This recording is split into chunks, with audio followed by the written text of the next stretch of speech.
So, Grace and Oliver is basically an online fashion store offering clothing and accessories with a boutique-style presentation.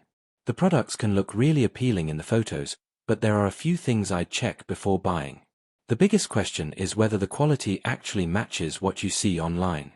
With lesser-known fashion stores, materials, sizing, shipping times, and customer service can sometimes be very different from what the marketing suggests. I'd also look carefully at the return and refund policy. If you're ordering internationally, sending something back could be more complicated or expensive than expected. So, is Grace and Oliver a scam? I wouldn't automatically make that claim without stronger evidence, but I also wouldn't trust the website based purely on its photos or discounts.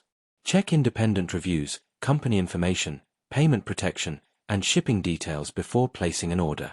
Overall, the products may look tempting, but I'd do a little research first and make sure you're comfortable with the risks before buying. Thanks for watching. Don't forget to like and subscribe for more videos.